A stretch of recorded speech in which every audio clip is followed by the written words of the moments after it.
வணக்கம் நேர்களே. ஐரோப்பிய செய்திகளின் இரவு நேர செய்திகள். முதலில் தலைப்புச் செய்திகள். போலந்து நாட்டுக்குள் அத்துமீறிய ரஷ்ய ட்ரோன்கள். நேட்டோ ஒப்பந்தத்தின் 4வது பிரிவை செயல்படுத்த கோரிக்கை. அமெரிக்க வரி விதிப்பால் ஜெர்மனி பக்கம் திரும்பும் சீன தயாரிப்புகள். சுவிஸில் அடுத்த ஆண்டு குறைக்கப்படும் மின் கட்டணம். பிரித்தானியாவுக்கு படகு மூலம் பயணித்த மூவர் கடலில் மூழ்கி பலி. பிரான்சில் போராட்டத்தில் ஈடுபட்ட 200 பேர் கைது. போலந்து வானெல்லைக்குள் ரஷ்ய ட்ரோன்கள். அமெரிக்கா எதிர்ப்பு, ரஷ்யா மறுப்பு. இஸ்ரேல் மீது பொருளாதார தடை. ஐரோப்பிய ஒன்றியம் வலியுறுத்தல். ரஷ்யாவில் சமூக நிலைமை குறித்து கவலை அதிகரிப்பு. இனி விரிவான செய்திகள். போலந்து நாட்டுக்குள் அத்துமீறிய ரஷ்ய ட்ரோன்கள். நேட்டோ ஒப்பந்தத்தின் 4வது பிரிவை செயல்படுத்த கோரிக்கை. போலந்து நாட்டுக்குள் ரஷ்ய ட்ரோன்கள் அத்துமீறி நுழைந்ததை தொடர்ந்து நேட்டோ ஒப்பந்தத்தின் 4வது பிரிவை செயல்படுத்த அந்நாடு கோரிக்கை விடுத்துள்ளது. ரஷ்ய ட்ரோன் போலந்துக்குள் நுழைந்ததாக உக்ரைன் ஜனாதிபதி வோலோடிமிர் செலன்ஸ்கி தெரிவித்துள்ளார். அவை ரஷ்யாவின் நெருங்கிய கூட்டாளர் நாடான பெலாரஸ் நாட்டிலிருந்து ஏவப்பட்டுள்ளன. போலந்து நாட்டின் பிரதமரான டொனால்ட் டஸ்க் 19 முறை ரஷ்ய ட்ரோன்கள் போலந்துக்குள் ஊடுருவியதாகவும் அவற்றில் 4 சுட்டு வீழ்த்தப்பட்டதாகவும் தெரிவித்துள்ளார்.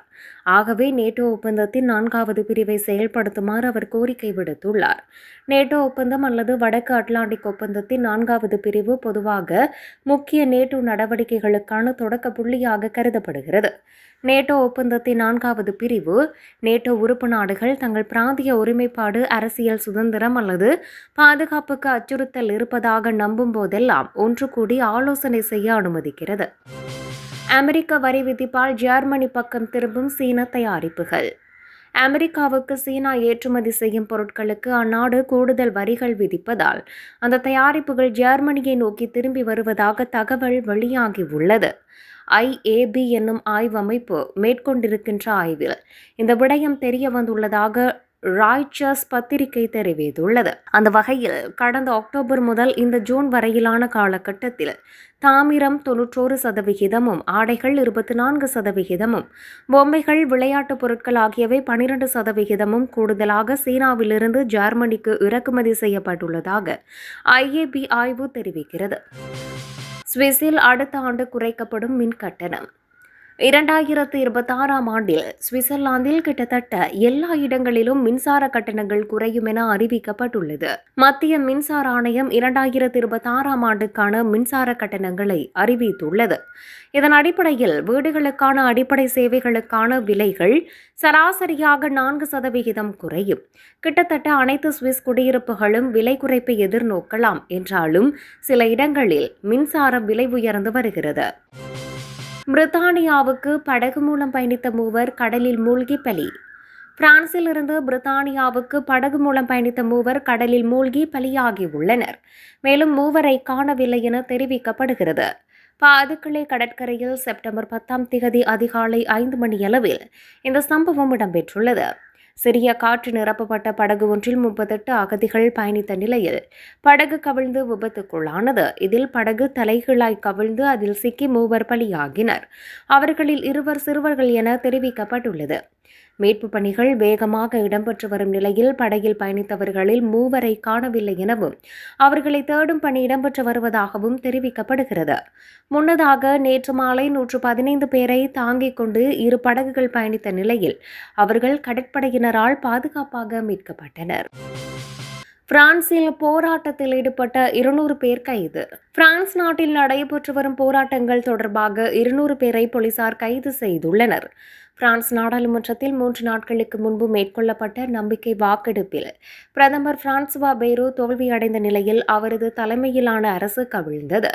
பிரான்ஸ் நாடாளுமன்றத்தில் மொத்தமாக 577 உறுப்பினர்கள் உள்ள நிலையில் நம்பிக்கை வாக்கெடுப்பில் பெய்ரோவுக்கு எதிராக 364 உறுப்பினர்களும் ஆதரவாக 194 உறுப்பினர்களும் வாக்களித்திருந்தனர். 19 உறுப்பினர்கள் வாக்கெடுப்பை புறக்கணித்திருந்தனர். இதன் மூலம் கடந்த 12 மாதங்களில் 4வது பிரதமரை தேர்ந்தெடுக்கும் சூழலுக்கு அதிபர் இமானுவேல் மக்ரோன் தள்ளப்பட்டுள்ளார்.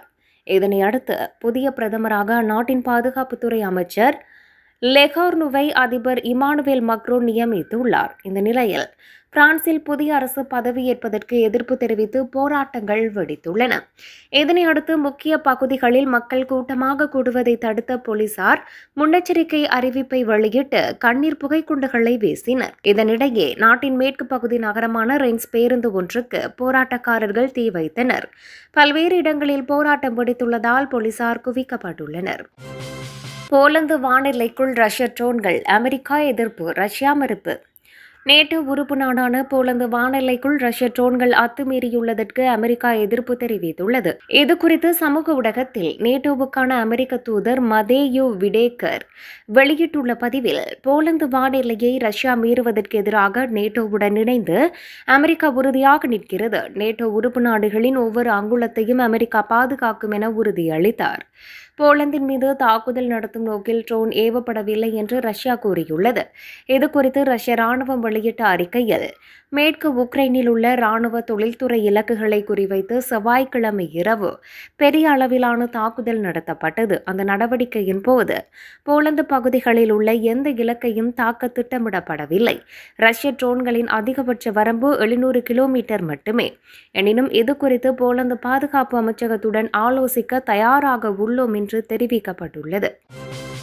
இஸ்ரேல் மீது பொருளாதார தடை, ஐரோப்பிய ஒன்றியம் வலியுறுத்தல். காசாவில் தாக்குதல் நடத்தும் இஸ்ரேல் மீது பொருளாதார தடை மற்றும் வர்த்தக தடை மேற்கொள்ள திட்டமிட்டுள்ளதாக ஐரோப்பிய தலைவர் உர்சுலா வான் டெர் லெயன் கோரிக்கை விடுத்துள்ளார். மேற்காசிய நாடான இஸ்ரேலுக்கும் காசா பகுதியை கட்டுப்பாட்டில் வைத்துள்ள ஹமாஸ்களுக்கும் இடையிலான போர் 2 ஆண்டுகளை எட்டியுள்ளது. காசாவில் தாக்குதல் நடத்தும் இஸ்ரேல் மீது பொருளாதார தடை மற்றும் பகுதி வர்த்தக தடை மேற்கொள்ள ஐரோப்பிய கமிஷன் திட்டமிட்டுள்ளதாக அதன் தலைவர் உர்சுலா வான் டெர் லெயன் நேற்று தெரிவித்தார். காசாவில் நடந்த நிகழ்வுகளுக்கும் குழந்தைகள் மற்றும் குடும்பங்களின் துயரங்களுக்கும் உலகின் மனசாட்சியை உலுக்கியுள்ளன. எனவே காசாவின் எதிர்கால மறுகட்டமைப்பில் கவனம் செலுத்தும் வகையில் பாலஸ்தீன நன்கொடையாளர் குழு காசாவில் அடுத்த மாதம் உருவாக்கப்படும் என அவர் கூறினார். இஸ்ரேல் மற்றும் பாலஸ்தீனிய அணுகுமுறை குறித்து 27 நாடுகளை கொண்ட ஐரோப்பிய யூனியன் நாடுகளுக்குள் பிளவு ஏற்பட்டுள்ளது. அந்த நாடுகள் பொருளாதார மற்றும் வர்த்தக தடைகளை அனுமதிக்குமா என தெரியவில்லை. ரஷ்யாவில் சமூக நிலைமை குறித்து கவலை அதிகரிப்பு. உக்ரைன் போரில் பங்கேற்ற ரஷ்ய ராணுவ வீரர்கள் தாயகம் திரும்பும் நிலையில் ரஷ்யாவில் சமூக நிலைமை குறித்து கவலை அதிகரிக்கிறது. சுமார் 1.5 மில்லியனுக்கும் அதிகமான ஆண்கள் மற்றும் பெண்கள் இதுவரை போரில் பங்கேற்றுள்ளனர். இவர்களில் பலர் குற்றப்பின்னணி கொண்டவர்களாக இருக்கின்றனர். சிலர் சிறையிலிருந்து நேரடியாக போர்க்களத்துக்கு அனுப்பப்பட்டனர். அதிகமானோர் போருக்கு பிறகு மன அழுத்தம், வேலைவாய்ப்பு தொலைவு போன்ற பிரச்சினைகளுக்கு உள்ளாகி குற்ற செயல்களில் மீண்டும் ஈடுபடும் அபாயம் உள்ளது. இது ரஷ்ய சமூகத்தில் குற்றவியல் வன்முறை அதிகரிக்கக்கூடும் என்பதற்கான அச்சத்தை ஏற்படுத்தியுள்ளது. இதை கட்டுப்படுத்தும் முயற்சியாக ரஷ்ய அரசு டைம் அப் ஹீரோஸ் என்ற திட்டத்தை அறிமுகப்படுத்தியுள்ளது. இதன் மூலம் முன்னாள் வீரர்களுக்கு அரசு பதவிகள் வழங்கப்படுவதாக அறிவிக்கப்பட்டுள்ளது. எனினும் இது சமூக பாதிப்புகளை தவிர்க்கக்கூடிய தீர்வாக அமையுமா என்பது ஏற்கனவே சர்ச்சையாக உள்ளது.